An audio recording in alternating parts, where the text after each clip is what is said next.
오늘 그 주제는 예수와 구원에 관한 문제예요. 이제 지난 시간들은 좀 일반적인 거였죠. 근데 이제부터 좀 더 구체적으로 기독교에 관한 이야기가 진행될 것 같습니다.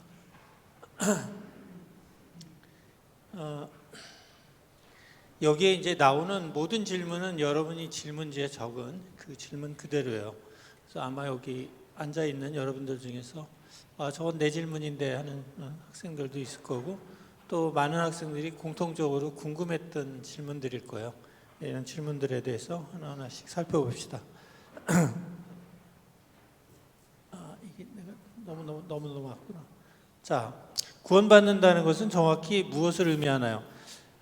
우리가 그 성경을 보면 이제 복음서가 있죠. 4개의 복음서가 있어요. 근데 복음서가 왜 복음인가? 가스펠. 이게 이제 그 구원의 메시지를 담고 있기 때문에 이게 복음서거든요. 그러니까 구원이 뭐냐? 그럴 때 이 구원의 개념이 간단하지가 않아요, 사실은.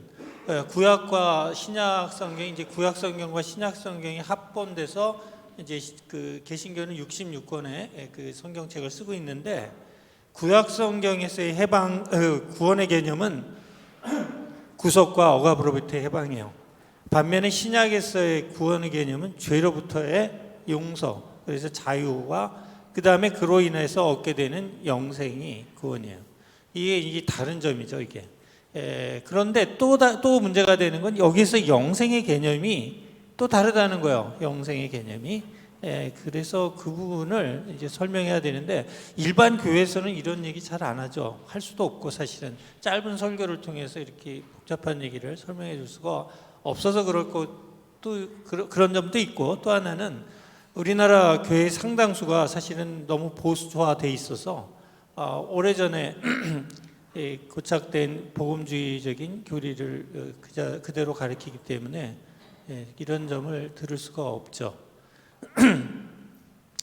자유주의 입장은 그래요. 하나님의 나라의 임재가 이제 구원인데, 그것이 곧 또한 영생이기도 해요. 그러면 복음주의가 주장하는 영생과 신약 자유주의자들이 주장하는 영생 개념이 확연하게 달라요. 그럼 어떻게 다른가 하는 점을 우리가 생각해 볼 필요가 있어요. 영생에 두 가지 의미가 있어요. 영어로 하면 eternal life라고 하는데, eternal이라고 하는 것이 어떤 의미인가가 이제 굉장히 중요하죠. 근데 처음에 복음주의자들이 주장하는 영생의 개념은 일종의 immortality예요. 불멸. 죽지 않고 계속 생존하는 것, 그것이 이제 불멸이고, 또 하나 어떤 면에서 끝없는 시간의 연속, 이게 이제 불멸이죠. 이 불멸의 개념이고, 반면에 자유주의자들이 주장하는 그 영생의 개념은 시공을 초월한 영생이에요. 그러니까 시간을 떠난 거죠. 그러니까 시간의 개념에서 계속 끝없이 이어지는 그런 시간 개념으로서의 영생이 아니라 아예 시간과 공간을 초월한 그런 의미의 영생이에요. 이 영생의 의미가 그런 점에서 전혀 다르다 하는 것을 염두에 둬야 돼요. 근데 이제 많은 기독교인들, 특히 복음주의의 그 입장에 서 있는 기독교인들은 영생의 의미를 1번으로 생각해요. 불멸로. 그러니까 인간이 죽으면 나중에 다시 부활하여 영생한다 할 때 그 영생은 immortality, 불멸에 가깝다. 불멸의 개념이다라는 거죠. 그런데 이게 문제예요. immortality, 불멸을 원하는 마음에는 다음 3가지 조건이 깔려 있어요. 사실은 분석해 보면 젊음이 지속돼야 돼요.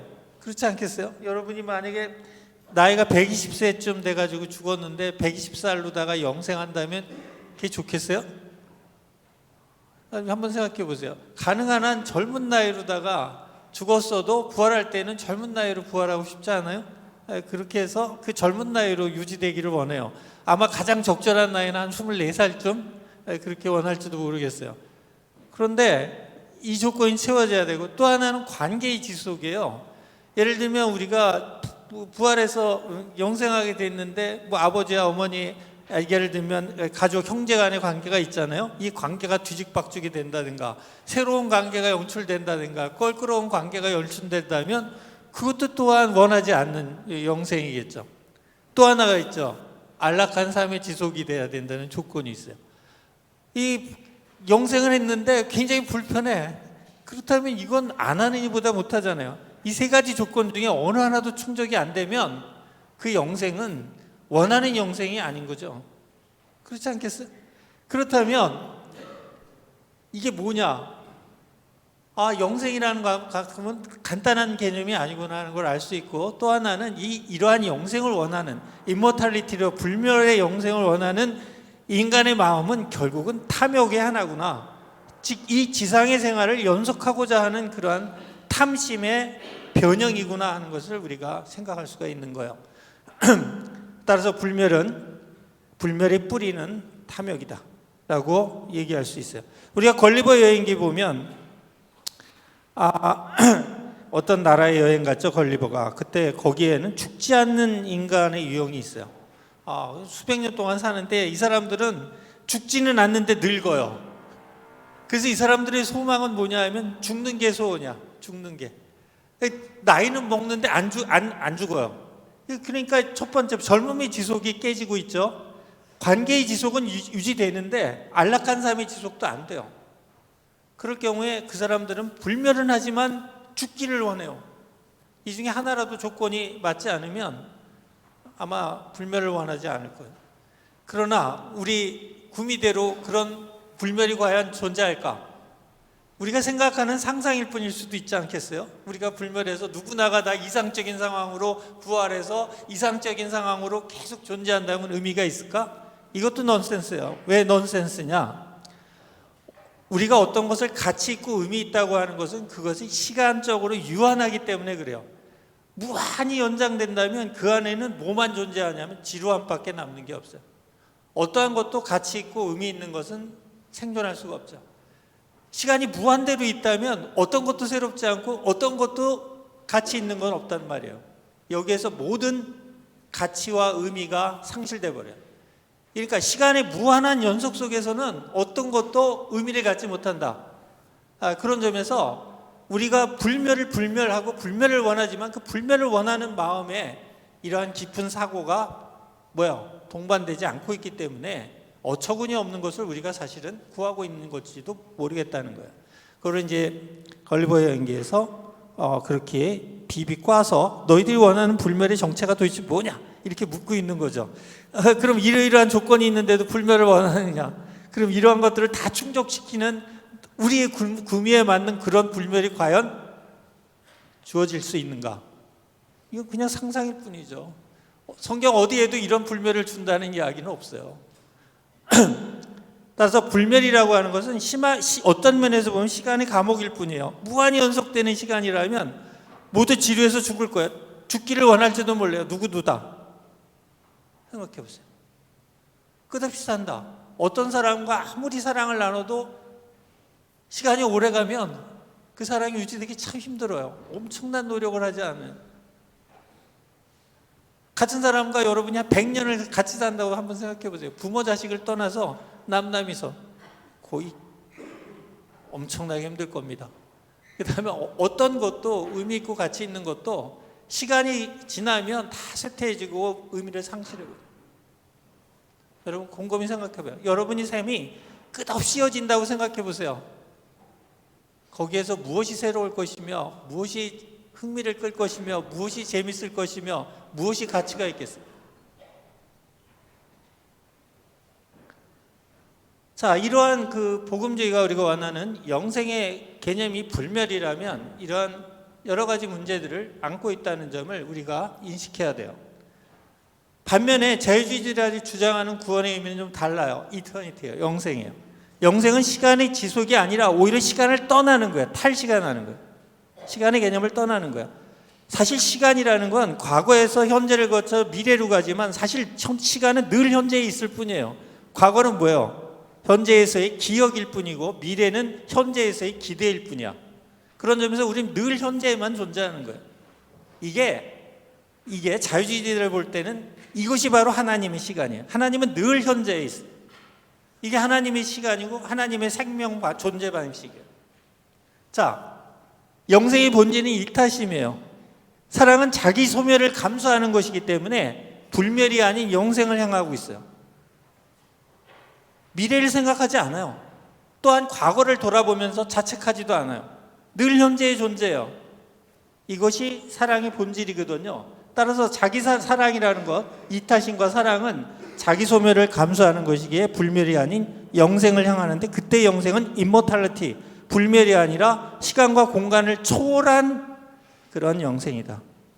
결국 사랑은 탈시간적 행위고 인간은 사랑을 통해 하나님의 시간인 영생에 참여하는 것이라고 자유주의자는 그렇게 생각해요.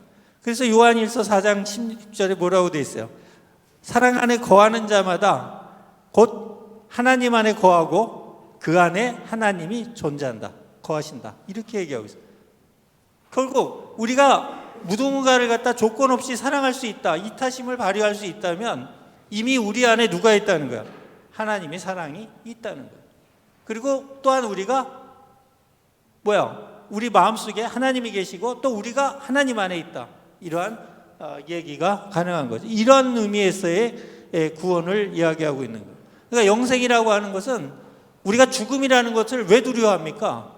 죽음이라는 건 자기 시간이 끝난다는 것에 대한 두려움, 자기 정체성을 계속 유지할 수 없다는 것에 대한 두려움, 일종의 탐욕에 대한 중지죠. 이것이 두려운 건데, 사랑을 하는 사람들에겐 그런 것이 욕망 자체가 없죠. 그런 탐욕의 욕망이 없기 때문에 죽음에 대한 두려움도 자연히 소멸된다는 거예요. 그래서 누군가는 이렇게 얘기했어요. 죽음이 두려운가? 그렇다면 충분히 사랑하지 않았기 때문이다 라고 말하고 있어요. 따라서 충분히 누군가를 사랑하는 사람이라면, 사랑할 수 있는 사람이라면 죽음을 두려워할 리가 없다는 거예요. 늘 현재에 살고 있기 때문에 미래에 죽음을 두려워하지 않는 거예요. 그리고 시간의 속성을 알고 있죠. 시간은 늘 현재에 흘러가고 있어요. 사실 죽으면 우리 죽은 이를 모르죠. 이미 죽었다면 우린 죽음을 몰라요. 그러니까 늘 살아있을 때는 현재에 머무르고 있다, 이런 시간 개념을 자유주의자는 얘기하고 있어요. 그래서 아까 제가 얘기했죠. 사랑 안에 거하는 자는 요한일서 하나님 안에 거하고 하나님도 그 안에 거하느니라.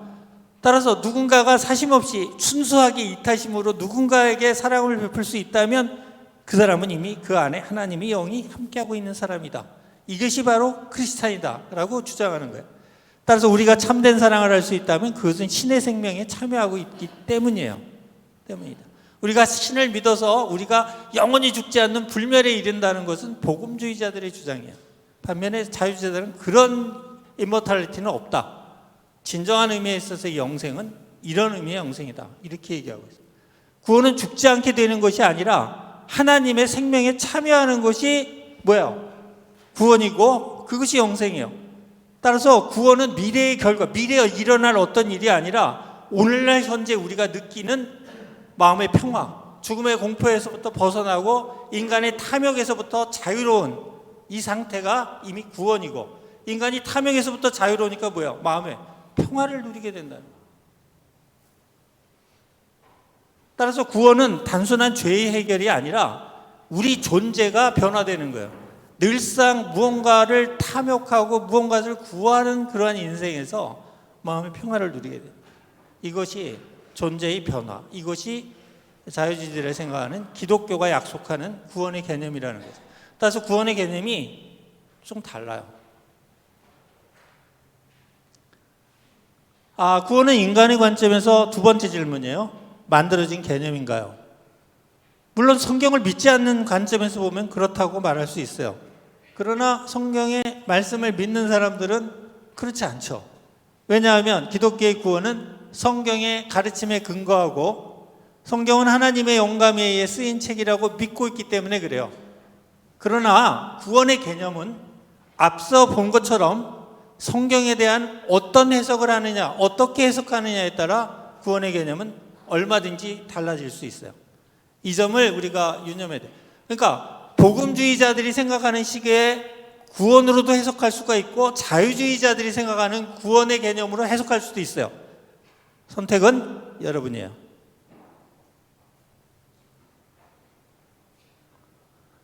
그러면 구원의 기준은 무엇인가? 믿음이죠. 믿음이에요. 그러나 이 믿음은 단순히 인지적 차원의 믿음이 아니에요. 이것이 사실이냐 아니냐는 그런 이야기가 아니라는 거죠. 실천적 차원에서의 믿음이에요. 그러기에 열매가 있어야 하는 거예요. 오늘 오후에 비가 온다는 것을 내가 믿는다면 내가 아침에 나갈 때 우산을 들고 나가야 돼요. 그런데 우산을 안 들고 나간다면 비가 오는 것을 믿지 않는다는 거예요. 예를 들면 그런 식이라는 거예요. 따라서 믿음이란, 또는 내가 수술실에 들어갈 때 의사를 믿어요. 믿는다는 것은 나의 생명을 온전히 맡기는 거잖아요.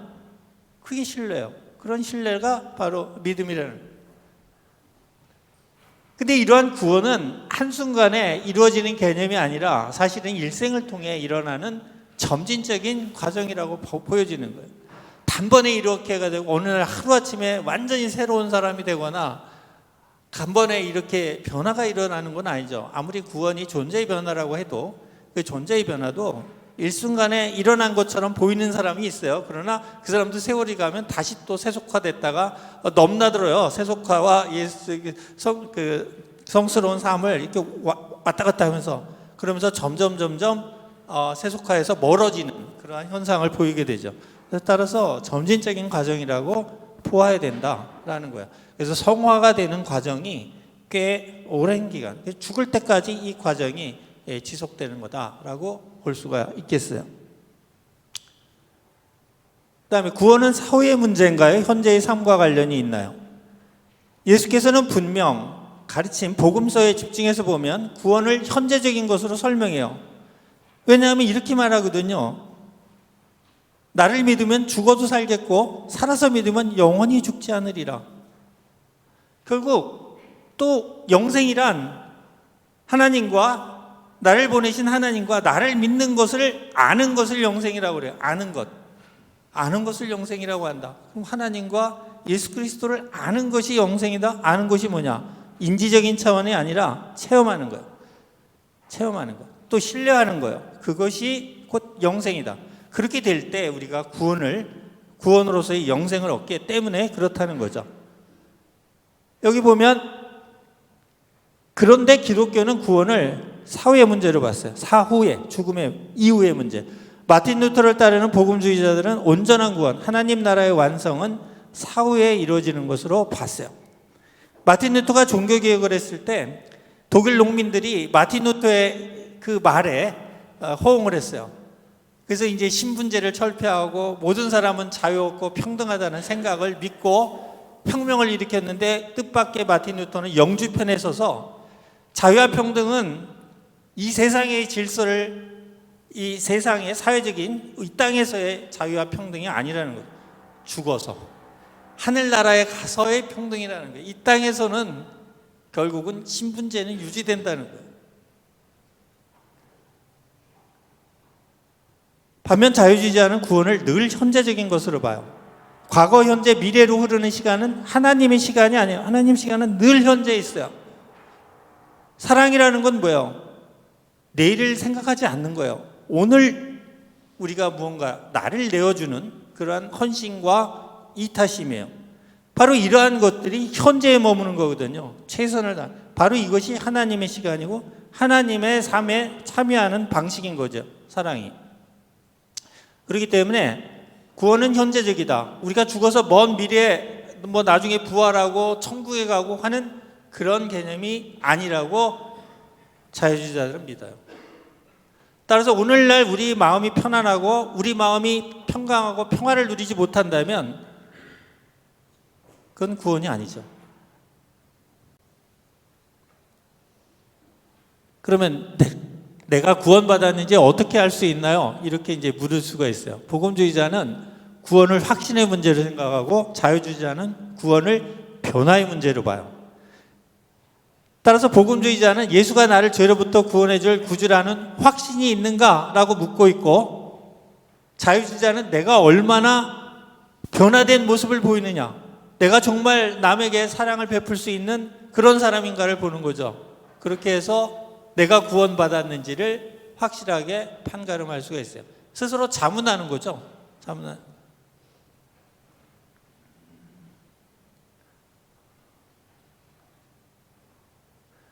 오늘날 이제 그 신약의 개념에서 이제 십자가에 대한 해석도 달라요. 자유주의와 복음주의가.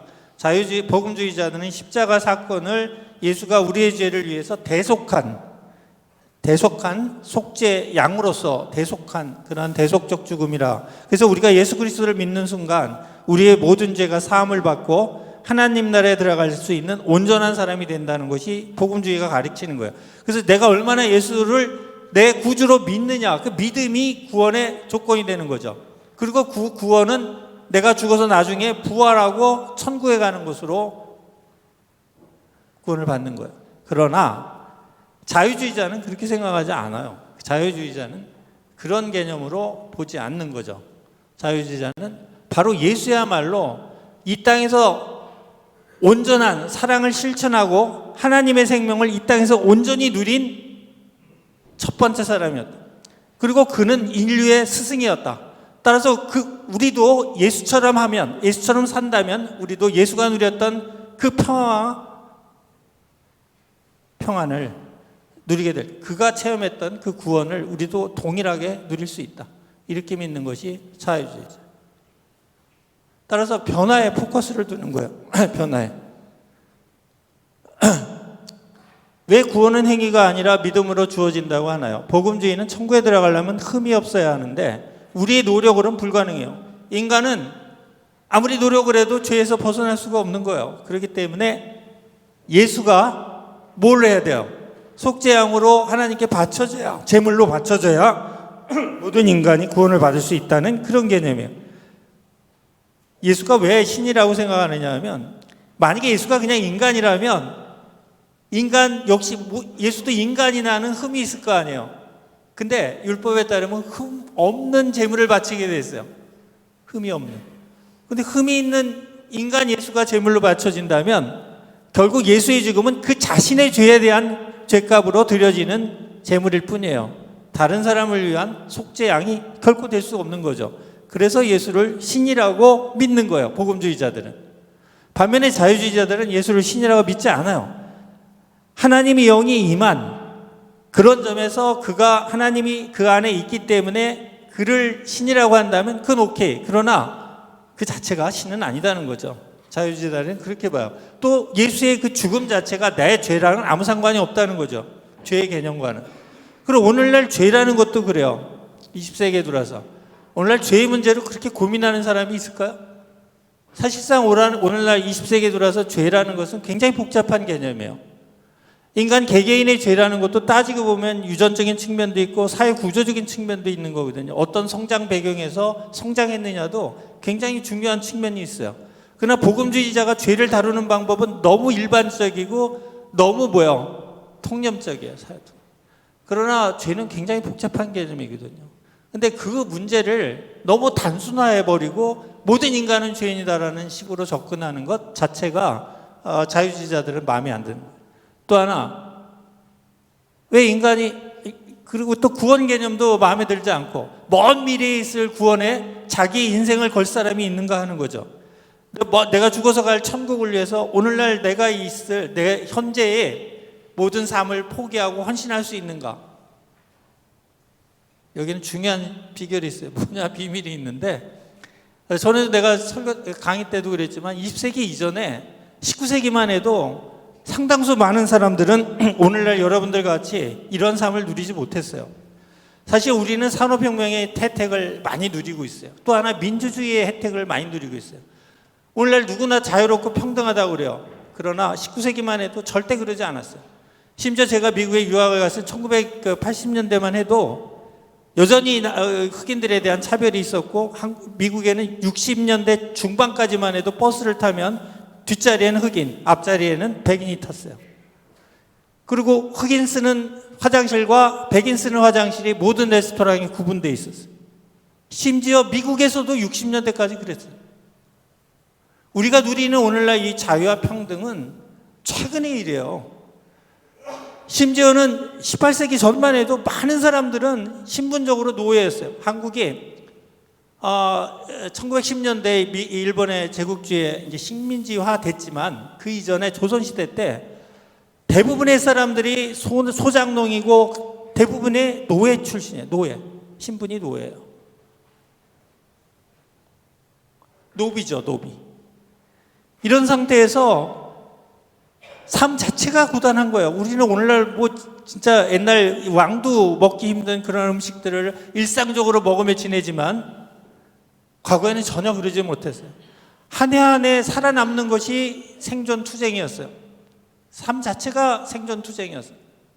먹고 사는 게 과거에는 오늘날 세 끼 먹지만 과거에는 두 끼가 전 세계적으로 보편적인 거예요. 세 끼 먹는 문명도 최근에 들어와서 생긴 거예요. 20세기 들어. 그리고 그 먹는 음식의 그 질도 형편없었어요. 그리고 40대만 되면 거의 이빨이 다 빠졌어요. 이빨이 빠지면 어때요? 딱딱한 음식을 소화할 수가 없잖아요. 과거의 음식은 더 거칠었어요. 그러니까 영양 상태가 형편없었어요. 대부분은 35세에서 40세 사이에 다 죽었어요. 이런 고달프고 힘든 상황에서 유일한 희망이 있다면 아마 죽어서 천국 가는 걸 거예요. 복음주의는 그때는 굉장히 많이 어필했을 거예요. 복음주의. 우리나라가 가톨릭이 들어왔을 때, 천주교가 들어왔을 때 18세기에 순교자가 대략 10,000명이 나왔어요. 혹독한 박해를 받았어요. 그런데도 굽히지 않고 그 신앙을 유지했던 이유는 그만큼 조선의 그 당시 삶이 너무 어려웠던 거예요. 차라리 죽어서 천국 가는 게 낫다는 그런 믿음이 있었기 때문에 많은 평신도들이 그냥 순교를 선택했어요. 자, 지난 수천 년 동안 기독교가 복음주의라는 그 메시지, 죽어서 가는 내세의 천국을 소망하며 산 무수한 사람들이 존재해요. 오늘날 20세기 들어와서 이 복음주의가 과연 여러분들한테 복음으로 들립니까? 솔직히 묻는 거예요. 그렇기 때문에 교회에서 많은 사람이 떠나고 있어요. 왜? 복음이라고 하는 가스펠로 들리지 않는 거예요. 왜? 이 땅에서 사는 게 더 좋고 이 땅에서 하루라도 더 사는 게 즐겁거든. 만약에 내가 죽어서 천국 간다면 이 상태를 계속 가고 싶은 거지. 안 그래요? 아버지 어머니도 그때 똑같이 계속 유지되고 형제 간의 관계도 친구 간의 관계, 연인 간의 관계도 죽어서도 계속 이어지고 싶고 이 안락한 삶도 천국에서 그대로 이어지고 싶고 이 젊음도 그대로 이어지고 싶은 마음이 임모탈리티, 영생에 대한 여러분들의 소망 아니겠어요? 그러나 그렇기 때문에 그것이 탐욕의 연장선상에 있다는 거예요.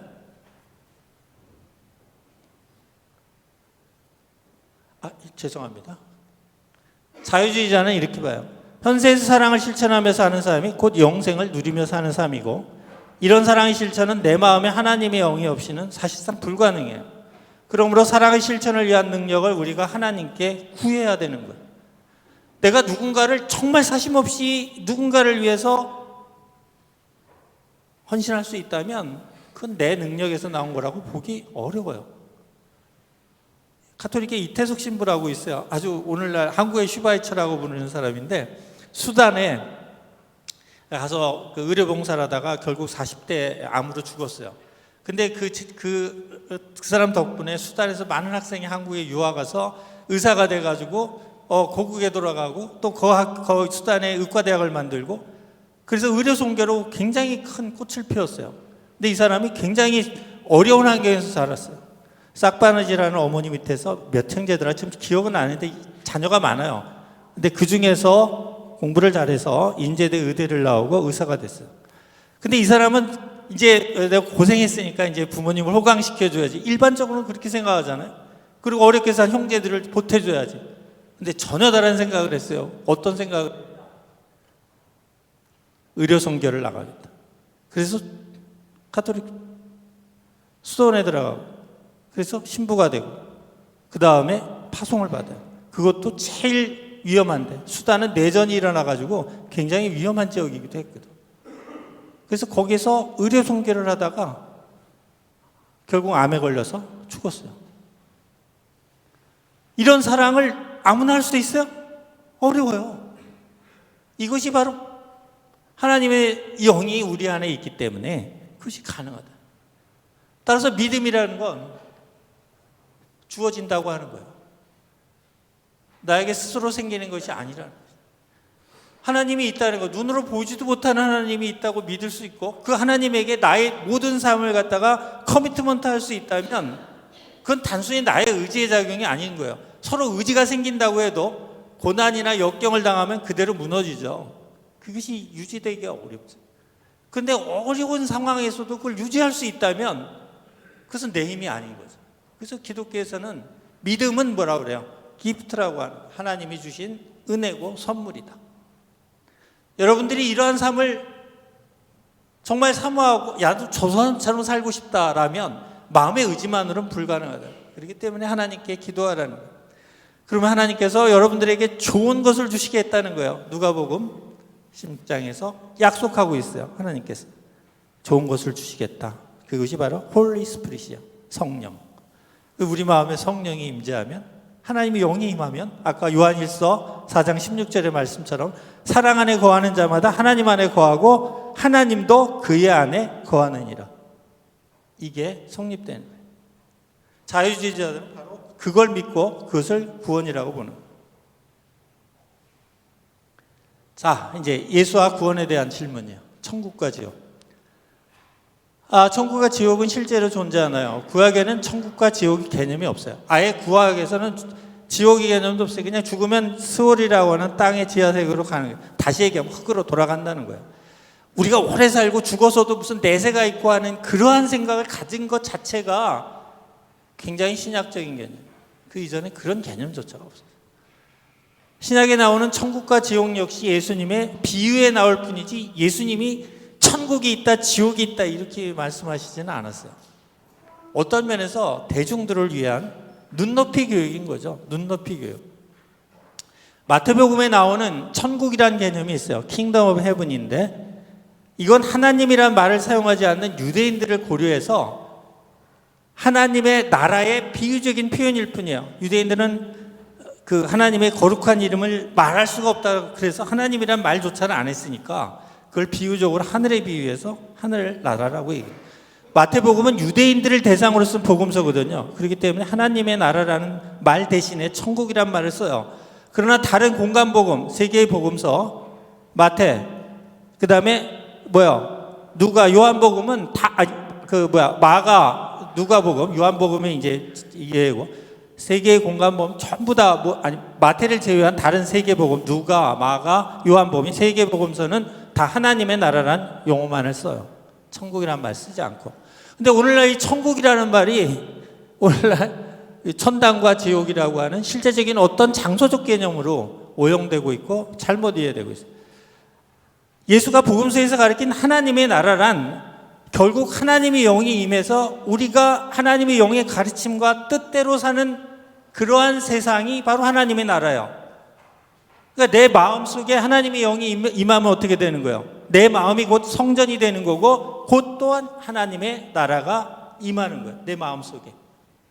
이게 하나님의 나라 개념이에요. 그리고 이러한 사람들이 모여 사는 세상이 또한 하나님의 나라인 거예요.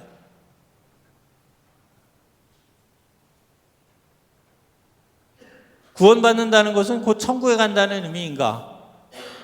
복음주의는 미래와 함께 하나님과 함께함, 어떤 내세에서 우리가 죽어서 부활하고 또 심판주로 예수 그리스도가 오고 우리를 예수를 믿는 자들은 구원을 받아 하나님과 영원히 사는 그러한 내세의 세계를 생각한다면 미래에 하나님과 함께하는 거고, 자유주의는 지금 하나님과 함께하는 거예요.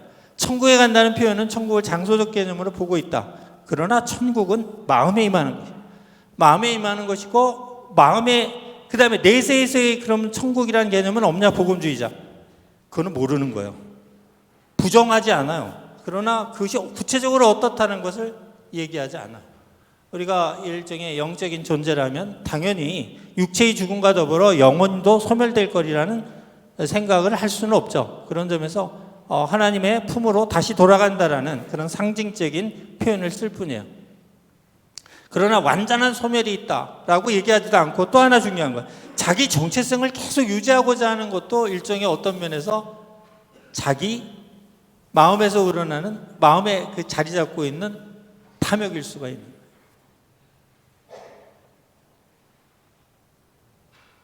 구원받지 못하면 어떻게 되나요? 복음주의는 심판, 지옥, 영원한 형벌을 받는다고 얘기해요.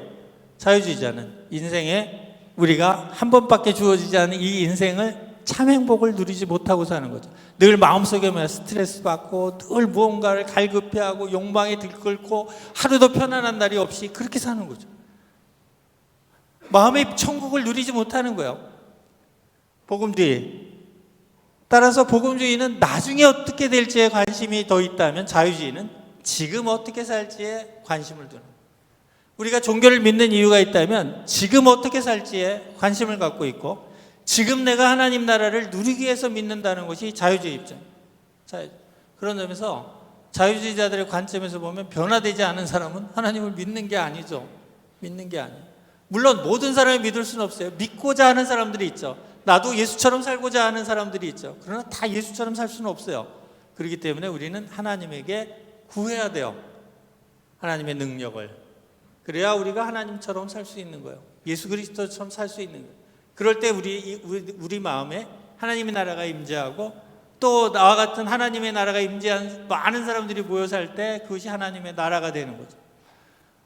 그러나 많은 사람이 그렇게 못 살아도 적어도 이 그룹에 한 100여 명이 넘는 학생들이 이 자리에 앉아있지만 몇 사람만이라도 하나님의 나라를 사는 사람이 있다면 그로 인하여 이 공동체가 그나마 살만한 공동체가 되는 거예요. 아까 이태수 신부 같은 사람이 우리 사회에 여기저기 있기 때문에 그나마 우리 사회가 살만한 공동체가 되는 거예요. 이것을 성경에서 그리스도인은 소금과 같아야 된다고 얘기합니다. 많아야 짠맛을 내는 게 아니잖아요. 많아야 음식을 썩게 하는 게 아니잖아요. 어느 정도만 있어도 음식을 썩게 하지 않고 음식의 맛을 낸단 말이죠. 그런 사람이 존재한다는 것이 어떻게 중요하냐? 인간을 짐승으로 만들잖아요. 나는 짐승처럼 살지 모르지만 늘 가슴에 찔리죠. 양심에 찔리죠. 그런 사람을 보면서 인간이 저렇게 살 수도 있구나, 인간은 짐승이 아니구나 하는 것을 그런 사람들을 통해서 우리가 알게 되는 거예요. 이거 굉장히 중요한 의미를 갖는 거예요. 근데 모든 사람이 다 똑같이 그렇게 산다면 이 사회는 뭐예요? 우리는, 인간은 짐승의 굴레에서 벗어나지 못하는 거죠. 그리고 부끄러움이 없죠. 부도덕한 행위를 하면서도 찔림이 없으니까. 그렇게 사는 사람은 아무도 없는데 인간이 어떻게 그렇게 살아? 인간은 다 그렇게 사는 거야. 이렇게 자기 합리화를 하겠죠.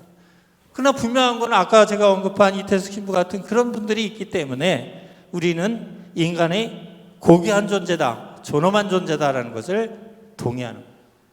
서로 내가 그렇게 존엄하고 고귀하게 살지 못하더라도 인간은 존엄하다는 거예요. 그리고 내 자신을 성찰하면서 나의 부끄러움을 깨닫게 되는 거죠. 나는 왜 저렇게 못 살까?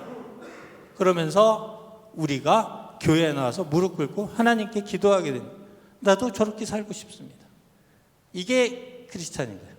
서로 그렇게 그 경지에 올라가지 못해도 그러한 마음을 꾸준히 사모한다면 어느 날 여러분들의 마음속에 하나님의 성령이 임재하겠죠.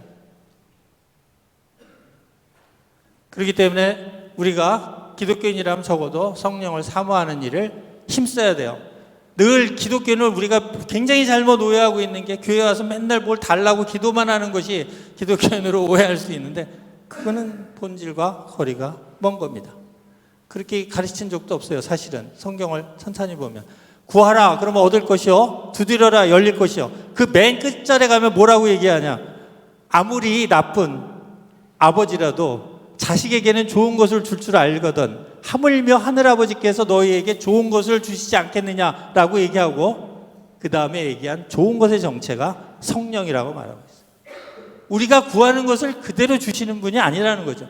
생각해 보세요. 여러분들이 구하는 많은 것들은 여러분 자신에게 유익이 되지 않는 많은 것을 구하고 있어요.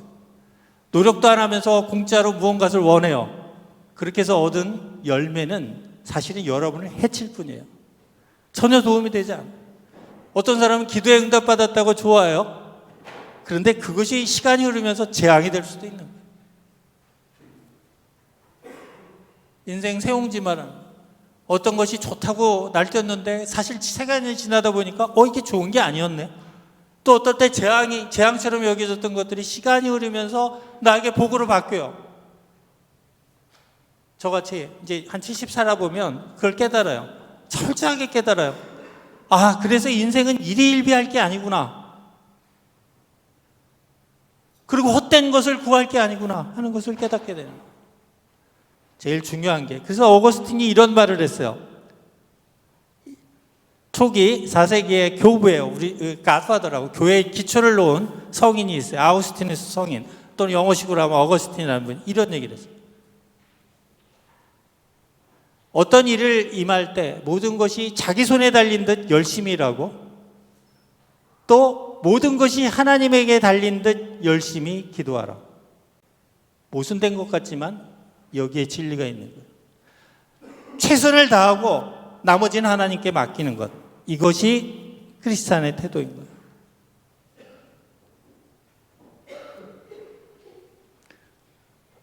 여러분들이 이제 채플 수업을 들으면서 이 시간도 그래요. 여러분들이 스스로 선택해서 들은 수업 시간이에요. 이 시간 그냥 핸드폰 켜놓고 딴 거나 정보나 이렇게 보면서 뭐 쇼트 있죠. 그런 동영상이나 보고 앉아있으면 여러분들은 시간을 낭비하는 거예요. 솔직한 얘기로. 인생 무지 짧습니다. 제가 이제 7순인데 인생 진짜 빨라요. 눈 감았다 뜨니까 몇십 년이 훌딱 가버려. 우리 학교에 제가 온 지도 20년이 넘었어요. 어저께 같아요. 여러분 맨날 젊은 거 아닙니다. 시간을 아끼세요.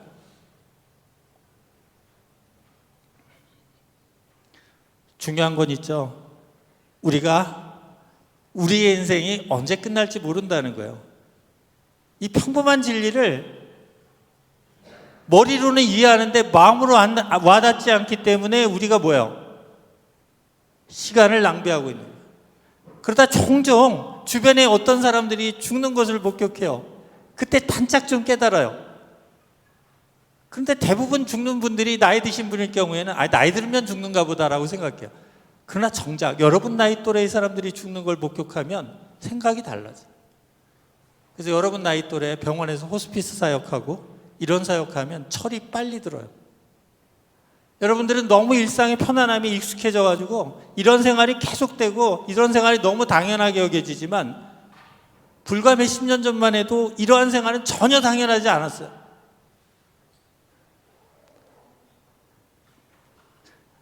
따라서 여러분이 이번 학기에 선택한 이 채플 시간을 통해 여러분의 영혼이 각성되는 그런 계기를 갖기를 기도합니다. 자, 오늘 수업은 여기로 끝나겠습니다. 수고했어요.